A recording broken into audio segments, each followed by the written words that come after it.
What's up guys, Godz Elite back with another video. Are you suffering from a lack of planetary materials? Do you need legendary shards? Are you low on enhancement cores? Guess what guys, I can help you with that. But first, I gotta give a shout out to PYRO Gaming. He originally made this video.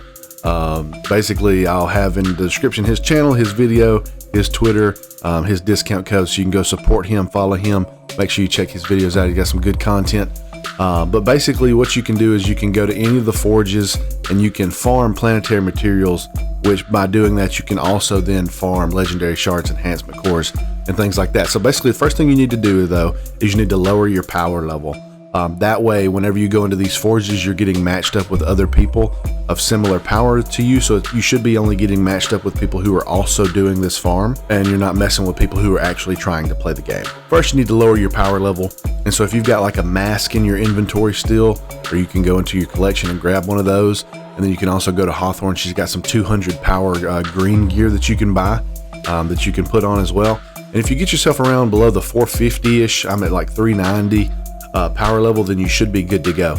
And basically once you go to any forge, you can go to any encounter. I would usually recommend the one in the center on Nessus or the Volunda Forge on EDZ. You can basically go to any of those, start it up, and it will matchmake for you, and you basically just leave. You can go to sleep, you can go to go to work, go sit and watch a movie, do whatever you want. And basically it'll do it for you. It's not a long enough time that it'll kick you out of the game. So you can just keep doing it and doing it and doing it. And basically you can net tons of planetary materials in not too many hours. I think yesterday got about 800 in the matter of like a 7-ish, 8-9 hour-ish period. That's actually a lot of material. So far I've got 2,000 Nessus material and about 1,500 EDZ material. I'm just pretty much just going to do this until Bungie fixes it or tries to do something with it, even if they do. But basically you can just do that as much as you want, get as many materials as you want, and then when you're done you can take those materials, you can use them of course to buy tributes if you need the planetary materials, but you can also go to the actual vendors on those planets themselves and you can turn them in, and it's going to give you at least 2 or so pieces of legendary gear that you can dismantle for 2 or 6 legendary shards. And then on top of that it's also going to give you legendary shards, so you're just going to net a ton of legendary shards, and you're also going to get for dismantling some of those legendaries some enhancement cores as well. So you can basically just keep doing this and keep getting your inventory stocked up for Shadowkeep. Now real quick, some tips to add on that I've kind of learned as I've done this a couple times.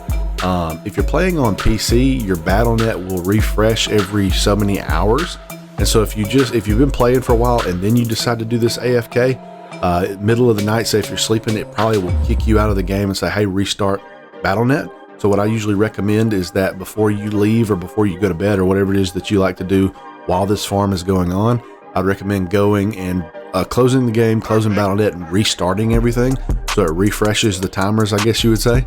And then another thing too, a buddy was telling me about, if you're a PC gamer, this doesn't really affect people on console very much just because you're kind of locked down on the frames and everything. But if you're the kind of person like me and you like to run at full, as many frames as you can get, highest settings and everything, I would not recommend you doing this farm 24/7. If you play and then you also do this farm and that together makes a good amount of the day, I would not recommend you doing this farm at maxed settings, because you're going to be having your CPU at a high temperature constantly as well as a high usage. Now this is different for everybody's system, so it depends on what you have. I'll give you an example. For me, I have an i7 7700K, so a normal temperature range for it, idle would be about 30 to 35 degrees Celsius, and then high end would be about 77 degrees Celsius at a full load for my CPU. Now currently Destiny, when I've got it maxed out, only runs about 58 degrees Celsius, which my PC is really well cooled. So that's actually not bad. So whenever I've actually got the settings reduced for the farm, it actually brings that down a lot, and then my usage is around 20% versus 100 to 80%. So basically you can go into your settings. I would recommend you lowering your resolution down to 720. I would also recommend you lowering all of your graphical settings down to low. And then you can also change your frame rate. If you're the kind of person who doesn't run capped at all, I would lower it down to 36 frames with VSync. Then you can also change your field of view so it's not rendering so much of the environment, and that I think will only go down to 55.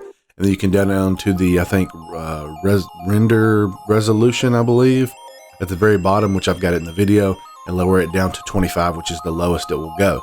Once you do all that and you go back out and save your changes, it's going to look really grainy, but then your CPU usage is going to go down a lot. And if your PC's decently cooled, it's also going to lower that temperature as well. Over time, if you constantly have your CPU at a high temperature, it actually can cause the chemical makeup of the CPU to change, which therefore will cause it to die quicker over time. So that's just something you can do to kind of take some of the weight off your PC. If you're going to do this constantly, I would recommend to refresh every couple of days on your PC, let it restart, let it get, kind of recoup, to give it a break. Because I know for a lot of you out there, if you spend as much as you have on a PC like I have, you definitely want it to run as long as possible. But that's it, guys. I hope you did enjoy it. If you did, please leave a like. If you did not, leave a dislike. Make sure you subscribe, and I will see you guys in the next video.